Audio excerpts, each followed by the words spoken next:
بسم اللہ الرحمن الرحیم۔ دوستو، میں doctor Jahangir Yasir, DHMS homeopathic doctor. آج ہم آپ سے جو مرض ڈسکس کریں گے وہ مرض ہے قطروں کا آنا، یعنی کہ دھانت، انگلش میں اسے سپرماٹوریا کہتے ہیں۔ آج کل نوجوان نسل میں یہ مرض بہت زیادہ عام ہو چکا ہے۔ اس کی وجوہات ہیں لٹریچر وغیرہ پڑھنا، فحش فلموں کو دیکھنا، ذہن میں برے خیالات رکھنا اور لڑکیوں سے بات وغیرہ کرنا اور اپنے ذہن کو گندا رکھنا۔ ان اسباب کی وجہ سے یہ مرض عام ہو رہا ہے۔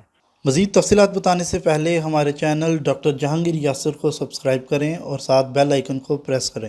اور یہ ہوتا ہے قطروں کا آنا، یعنی کہ اگر آپ کسی لڑکی کے ساتھ گفتگو کر رہے ہیں یا کوئی فحش چیز دیکھ رہے ہیں تو آپ کے جو پیشاب والی نالی ہے اس کے ساتھ ہی ایک قطرہ سا چلتا ہے جو آپ کے ادھر حشفہ یعنی کہ سپاری کے اوپر آ جاتا ہے۔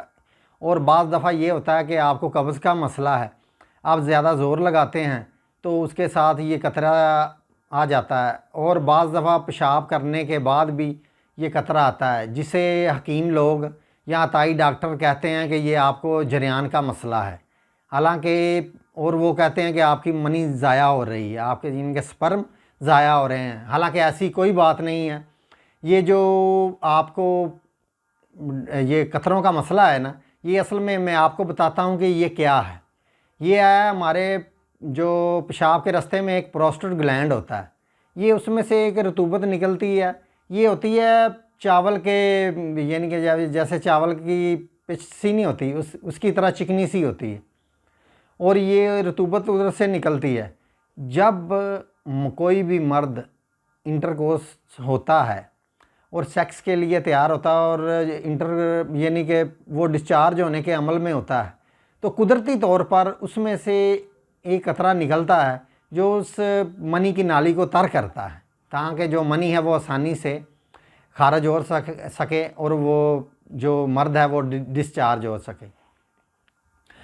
اب جو حکیم اور عطائی ڈاکٹر ہیں یہ لوگ یہ چیز کہہ کے ڈراتے ہیں کہ آپ کی تو منی ضائع ہو رہی ہے، آپ کے سپرم ضائع ہو رہے ہیں، آپ شادی کے قابل نہیں رہیں گے، اور اس وجہ سے نا جو نوجوان ہے وہ نسل ہے ہماری، وہ نفسیاتی طور پہ نا خود کو بیمار سمجھنے لگتی ہے۔ وہ سمجھتی ہے کہ شاید میں اب شادی کے قابل نہیں رہوں گا، یا مجھے نفسیاتی مسئلہ ہو جائے گا، یا مجھے کمزوری ہو جائے گی، یا ایسی کوئی بات نہیں ہے۔ اس کے لیے ضروری ہے کہ آپ لوگ اپنے ذہن کو صاف رکھیں، نماز پڑھیں، صبح کو ورزش کریں، اور اپنے ذہن سے یہ ایسی باتیں اور ایسے جو غلط فہمیاں وہ نکال دیں، اور اپنے ذہن کو ریلیکس رکھیں، صاف ستھرا رکھیں، اپنے ذہن کے اندر کوئی بری بات نہ لائیں، فحش چیزیں دیکھنا بند کریں، نماز پڑھیں۔ اور اس کے علاوہ جو ہے یہ تو ہوگی اس کی احتیاطی تدابیر، اور اب ہم آپ کو بتاتے ہیں اس کے علاج اور پرہیز کے بارے میں۔ سب سے پہلے ہم بتاتے ہیں پرہیز میں آپ نے جو گرم مسالے دار چیزیں ہیں ان کو کم کھانا ہے۔ ویسے یہ کوئی مرض نہیں ہے، ویسے دھات کا آنا یہ کوئی مرض نہیں ہے، یہ ہوتا ہے ذہن کو گرم رکھنا۔ آپ اپنے ذہن کو گرم رکھتے ہیں جس کی وجہ سے آپ کی باڈی گرم رہتی ہے، آپ کے خون میں جوش رہتا ہے، جس کی وجہ سے آپ کے پروسٹیٹ گلینڈ سے یہ رطوبت نکلتی ہے۔